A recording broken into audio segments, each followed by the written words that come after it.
ఆత్మహత్యలతో అల్లాడే రైతుకు ఆత్మస్థైర్యమే ఇచ్చినడమ్మ. రైతు బంధు రైతు బీమాను ఇచ్చిన పెద్ద రైతు మన కేసీఆర్.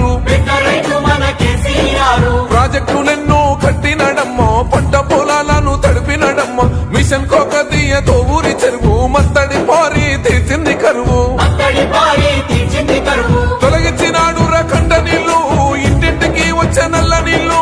అభివృద్ధి గాయనే మారు పేరు, నీళ్ళకాల సృష్టికర్త కేసీఆర్. సారే బోల్ సారే చల్ సారే కావాలంటున్నదే తెలంగాణ పల్లెలల్లా, మల్ల కారే రావాలంటున్నదే తెలంగాణ జిల్లలల్లా.